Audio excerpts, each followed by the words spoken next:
Good afternoon. Welcome on in for another edition of From Day One. As always, we'll hit the mailbag first. We're over on the Krakens. Part 2 and 3, of course, will be over on the From Day One server, as per norm. And we start today's court proceedings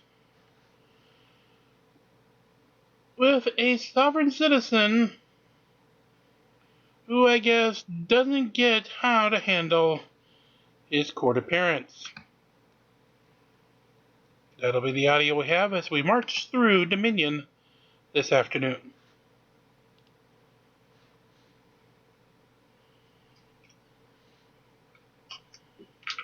Let's begin. Your Honor, take it away, please. We have Mr. Matson back with his audio connected now.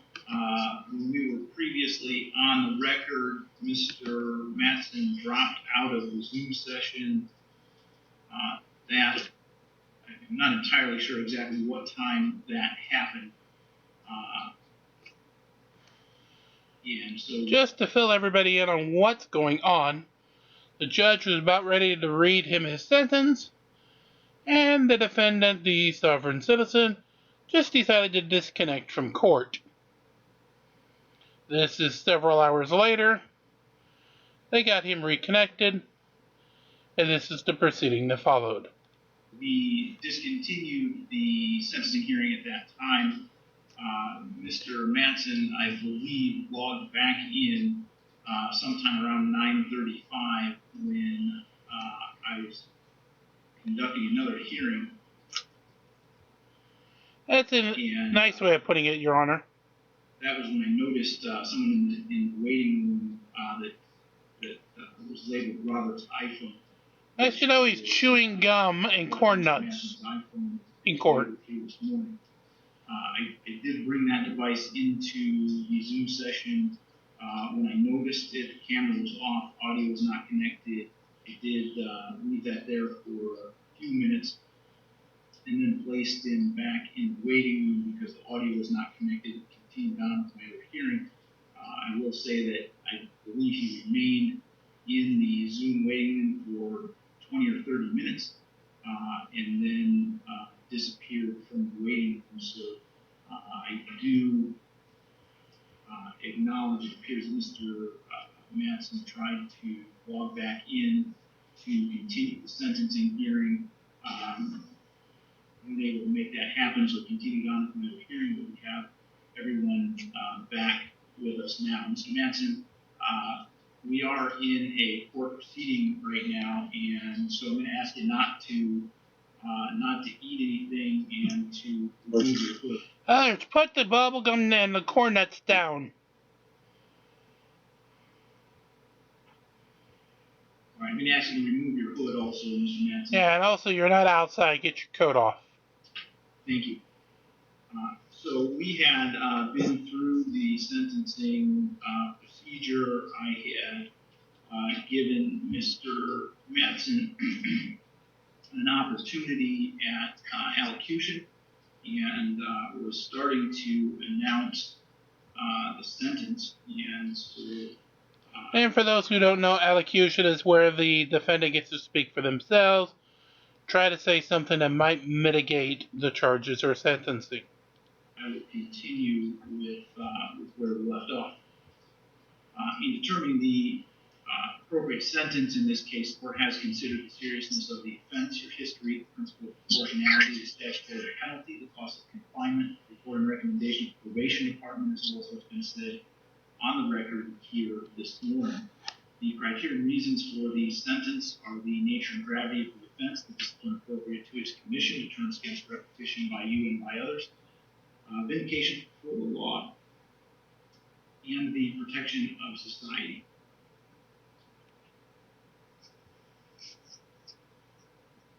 Mr. Matson pled guilty to one count of controlled substance, attempted possession of cocaine, heroin, or another narcotic of less than 25 grams, pursuant to a plea agreement which dismissed one count of possession of cocaine, heroin, or another narcotic. dismissed, one count of driving license suspended, and one count of alcohol open container. And yeah, he's back to the corn nuts already. I believe, am I correct, Mr. Daly, was there a kilogram agreement in this case to no upfront jail?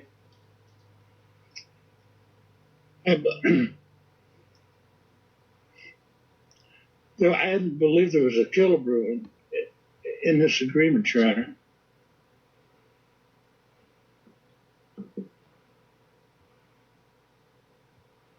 I'm sorry, Mr. Daly, was that a yes or a no? No. Okay. So the agreement was to one count of attempted possession of a controlled substance, dismissal of the remaining charges, and if I was apparently correct, there was no sentencing agreement in this case. This is Mr. Madsen's first felony conviction. He does have 4 prior misdemeanors.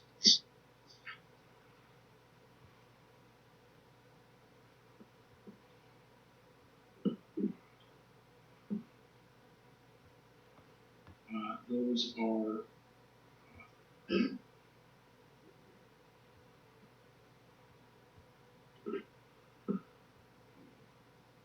all from 2015 or earlier. He has 2 2015 cases in 2002 and 2001. And so the recommendation in this case from the probation officer is for a period of 1 year of probation. And I think that, well, it also, I should say, includes restrictions on alcoholic beverages and substance use. And I think that those provisions of terms of probation are appropriate given Mr. Madsen's compass needs assessment scores. He did rate as highly probable in categories of substance abuse, family criminality, residential instability, and social environment. He does have a substance abuse history of cocaine, fentanyl, painkillers since 2005. I think that it is appropriate to try to get Mr. Madsen some help for his substance abuse problems. The concern I have in this case is that is whether or not Mr. Madsen is going to be willing to comply with the terms of his probation. He has, in numerous court hearings in this case, made a number of what he believes are constitutional and jurisdictional arguments that have absolutely no legal merit whatsoever, and he continued to challenge the court's jurisdiction here this morning. Yeah, dude, don't say anything. I understand that that may be an honest belief that Mr. Madsen has, and I don't know where it comes from, but I will say Mr. Madsen would be far better off taking legal advice from Mr. Daly than from wherever it is that you were getting it to make you believe these arguments, because as I've ruled repeatedly, there's just no merit to them. They're not rational or coherent arguments under the law. The concern that raises with me is that Mr. Madsen, if he does not believe this court has jurisdiction, why then would he follow the terms of his probation? And so if that's the question, then the question I have to ask myself is why would I put him on probation if there doesn't seem to be any indication that he would follow the terms of the probation? The other side of that coin is that I think a lot of this stems from Mr. Madsen's substance abuse issues, and the better way to get him help for his substance abuse issues is to put him on probation and get him into some kind of services to help him deal with that.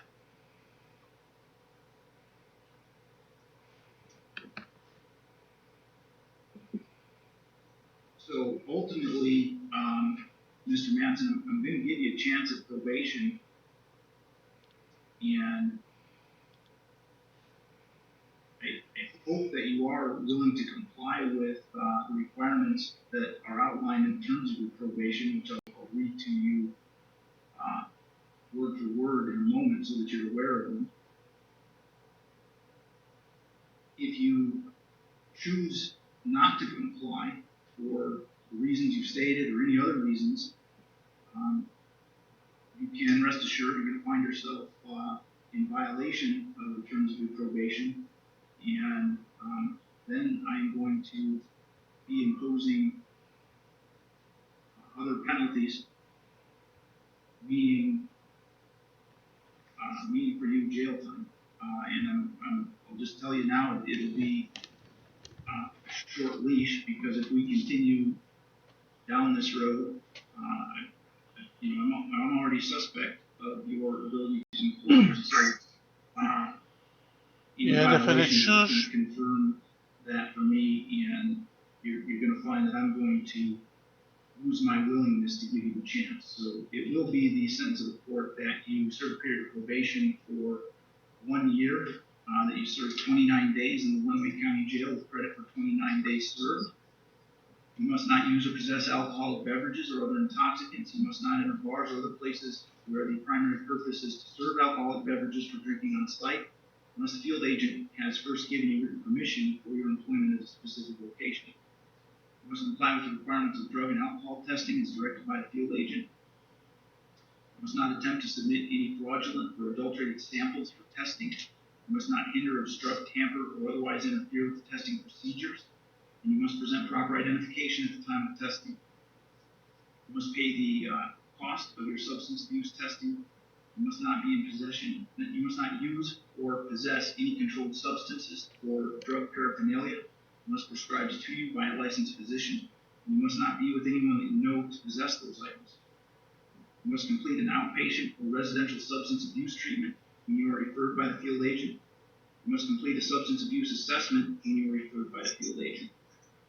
You must pay a $30 per month supervision fee, so long as there's no electronic monitoring. If electronic monitoring becomes necessary, that fee increases to $60 per month. You must also pay court costs of $750, an attorney fee of $450, a crime victims' rights fee of $130, and a $68 state cost. You do, Mr. Manson, have the ability to request an appeal of your sentence. We're going to send to you 3 copies of a notice of right to appellate review and request for appointment of attorney form. You have to sign 1 copy of that form and mail it back to the court. That indicates that you received your copies of the form.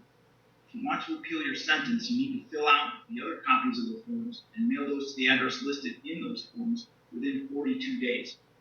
Do you understand that, Mr. Manson? Yes, I do. All right.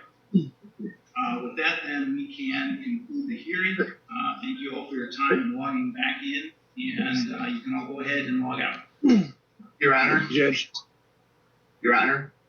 I'm sorry. Oh, no, the defendant wants to talk. This can't be good. Yeah, Mr. Stevenson. So, Mr. Manson, Mr. Stevenson, I think, needs to provide you with some information about when you should report, and probably get some contact information from you. I'm going to stop the YouTube stream so that we can do that. Hey, Judge, I just had a couple questions, if I may, from you. Concerning what you just said. All right. What's your question? Well, if there's a crime victims fee, I'd like to know where the victim is, and also, Your Honor, you said something about the jurisdiction. If there's no problem with the jurisdiction, I mean, how come you couldn't tell me exactly which jurisdiction you're operating under? So I would have to object to what you said. I mean, it don't make no sense to me, Your Honor. Told you that before, Mr. Manson. Of course, he's still got to try to sovereign citizen tricks. All right, Judge, let him have it. I'll tell you again, I'm operating under the jurisdiction of the Michigan Constitution that sets forth the fact that the state has various circuit courts. I'm the judge of one of those circuit courts, that one beat where you were alleged to have committed this crime and where you pled guilty to this crime. Your As far as the Crime Victims' Rights fee, that is assessed in every case where there is a guilty plea or verdict. That is done pursuant to statute that was enacted by the Michigan legislature, and it is required to be imposed here. So that is why I did it. So, Mr. Stevenson, let me again stop the live stream and allow you to get Mr. Matson's.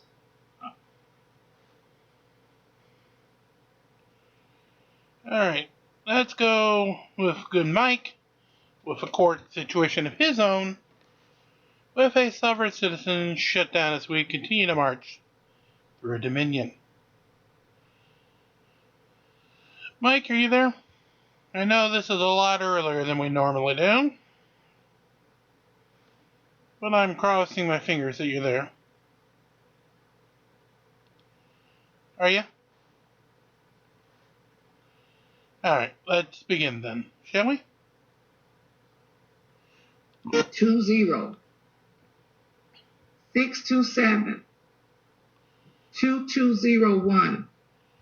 The people of the state of Michigan versus James Matthew Tyers.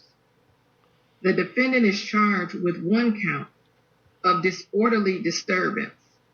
And today is the date set for a pretrial conference. Ms. Ritter, your appearance, please. For the record, Your Honor, Christina Ritter on behalf of the people. Mr. Tyers, your appearance, please. Okay, sir, that's supposed to be you speaking up. Mike? There is no Mr. Tyers. My name is James Matthew of the family Tyers. This has been established not only in your... James Matthew of the family Tires. Is that regular car tires, bicycle tires, or semi-tires? Nope. Okay, his name is James Matthews of the Tyers family. Today is the date set for a pretrial conference. How are we proceeding today, Mr. James Matthews of the Tyers family? You can see the judge's face there, Mike. She's like, I really have got to say this. Jesus criminy. Been communicated with, Judge, on several occasions. Sir, So you is don't Chris- know if I've been communicated with. Yes, I did, because I have documents. I have certified. Okay, I'm going to mute you. You don't have anything with my name, with my signature on it. You don't know if I've been communicated with. You may be able to ask me if I've been communicated with, but you don't know if I've been communicated with. So please don't say that I've been communicated with. You may have communicated with the court. You may have communicated with the court clerk. You may have communicated with the court administrator, but you have not communicated with me, nor do you know whether I've received any communication.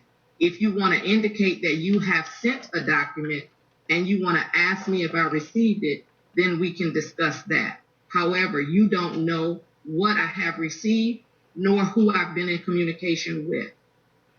You may proceed. Tell him, Your Honor. Lay the smacketh down on his candy you-know-what arse. Alright, and now back to Mr. Family Tires Boy. I still can't believe I'm saying that either. On the 19th of August, I spoke to you personally in your Zoom court, just as I am doing today, and I gave you the details of the situation. I also told you on the public court record that you'd been served with an affidavit of truth. That affidavit was sent to you in August. It was received by the 36th District Court in August. It became judgment and truth in law in September. Nope. It was also sent to Christina Ritter. It was also sent to the clerk of the court, who proceeded to send them back first-class mail without any communication. During that communication that I did speak to you regarding this situation, you abandoned ship of the court and refused to address the situation. That is all recorded, witnessed, and videoed, outside the front of the court. Since that time, I spoke to Christina Ritter after making 5 attempts to address the situation that should have been remedied a long time ago because of the criminal behaviour conducted by 2 police officers, 1 man and 1 woman. Because Christina Ritter decided to put the phone down on me again, abandoning ship and not wanting to deal with the situation, I said, why we do that? Do you know why we do that? Because you didn't want to address the situation. Really? I didn't want to address the situation, even though this is what I do all day, every day, 5 days a week, is address situations. It probably was because on the day that you were outside of the courthouse, refusing to put on the mask that was mandated by the chief judge in order to enter the court building, and then you kept talking over me, and then I removed you from the courtroom. And so you call it abandoning ship, and I call it maintaining proper decorum of the courtroom. Miss Muldrow, do you have the file for Mr. Tyers? There is no Mr. Tyers, Judge. Don't interrupt me. I can call you Mr. Tyers if I want to. Okay, well, I'm just making... That is the name that appears on the docket. And so as the name appears on the docket, that is how I address all individuals who come before me. At this particular moment, I am speaking to my court clerk, and I would appreciate if you would not interrupt that communication. Ms. Muldrow, can you look in the file and tell me, have I received any filings or anything regarding this matter? Judge, I'm looking in the file and there's no motions or anything in here at all.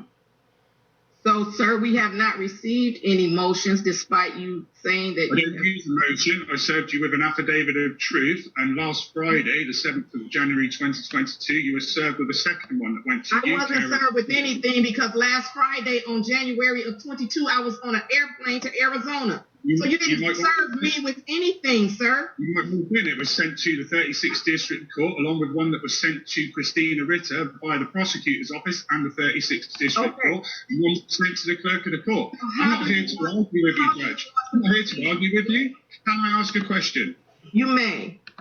What is the colour and age of the man allegedly on the docket? I could care less about the color. Yeah. Okay, so here we are. We're not getting anywhere. Ms. Ritter, how do the people wish to proceed with this case? Do you have a complaining witness? Your Honor, so just a little procedural background on this case. It started out as a felony with count 1, assaulting, resisting, and obstructing a police officer, which was dismissed at the exam stage, leaving count 2, disturbing the peace, left for this matter, which is the misdemeanor count in front of Your Honor. So at this time, the people are ready to proceed on disturbing the peace charge. All right. As the people's understanding that there's no complaining witness needed for that disturbing the peace charge. The court is going to enter a not guilty plea on behalf of Mr. Tyers. Now, if Mr. Tyers if there is no Mr. Tyers, then I would appreciate this other person not showing up for court. So if you're not Mr. Tyers, please don't come back to my courtroom. Because the only person that I'm interested in is Mr. Tyers. I don't know what his color is, and it is of no consequences to me. I don't know what his age is, and that is of no consequences to me. I don't know what his race is, and that is of no consequences to me. Hey, he's trying to flash the papers. Is this. If you're not Mr. Tyers, just don't show up. I want to just deal with Mr. Tyers. That's the only person that this case is against. And if that is not you, then perhaps it's someone else. But please stop showing up on the case that is for Mr. Tyers. All right. So as it relates to Mr. Tyers, apparently he didn't show up. Mr. Tyers hasn't shown up today. And therefore, I'm going to just save this case to the end of the docket, as I do with all the other failure to appears, and I will address Mr. Tyer's case at the end of the docket as a failure to appear. Mr. James Matthew, have a nice day. You never have to come back because you're not Mr. Tyers. So I appreciate you, I don't know, coming to... That whole thing was just a thing of beauty. I stayed out of the way because it's just so delicious in and of itself. His argument, I believe, is he's served her with affidavits of truth, which are meaningless and have no bearing on anything. She doesn't have anything in the court file. So he's just throwing nonsense at her. I don't know if she's ever received it or whatever. It doesn't matter. It has no effect. It hasn't made the court file. Wasn't properly filed, and it isn't before the court. And she does what I think is very good, which is just, look, if you're not going to acknowledge that you are the person charged, then I'll just throw this at the end of my call. I'll just pass it. And then at that time, if no one's there, then I'll probably issue a bench warrant for the person, which, of course, she knows is him, and he knows is him. And then we'll probably do this whole thing 30 days from now after he gets picked up off a warrant. It's just too good. She explains it to him. I think she makes it perfectly clear. But if that doesn't do it for you, Mr. Tyer, or whatever, James Matthew of the family Tyer, however you want to be addressed, maybe Judge Rangel can explain it to you. What I've said to you right now has not sunk in. You really still don't grasp it. That's what you need to understand, and you don't. And that's where I want to help you. Thank you, Mr. Engel. Just, I don't know, on his behalf, I guess. I really don't know why you showed up today. If you want to file a motion with the court, you can file a motion with the court. However, I'm not going to entertain anything else. And you are yelling at me at this moment. And so I won't entertain you. So thank you so much. You have a great day. I just love how she has him on mute. He's going to town, but she's having none of it. He won't acknowledge that he's there. She's got a case. She called it. From her perspective, she's legally absolutely correct. I called the case. The defendant is not here. We're wasting our time. Set it over to the end of the call and recall it. If the defendant doesn't show up at that point, then she'll take whatever appropriate action. She could just set another date on it or issue a bench warrant. My guess is she issues a bench warrant. And stay safe. Bench warrant. All right.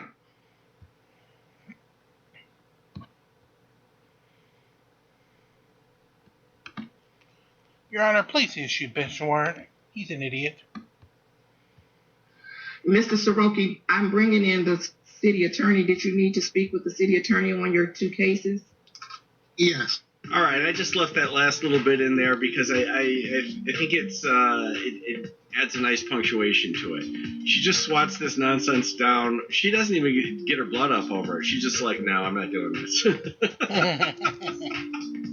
And then she goes on with her business. I mean, it didn't even affect her, and she's absolutely correct. Quite brilliant of her. Case, you're saying you're not the defendant. Okay, well then the defendant's. Well, then we're done. And the consequences for the defendant not appearing are what they are, and I'll deal with it at the end of the call. I'm just going to pass it for now. That makes all the sense in the world. This is just too good. She had one other. By the way, I have a playlist for her. I'll put a card up at the end of this. Sounds good. I hope you have a great day, Mike. Thanks for dropping on by. Well, we got a little more key fun that we were able to get done. That was awesome. As per normal. That's going to probably bring us pretty close to the conclusion here for part 1 today. If you, of course, like it, please like, share, and subscribe. Get us to that goal at 50,000 views and 1,000 subscribers. So YouTube will go ahead and start putting us in the algorithms, and Foxy Nexters will start sending us those nice red packages. And there was a Super Titan, which when you have them all at max start, just automatically turns into a 2,500 Titan Soul Coin spot instead.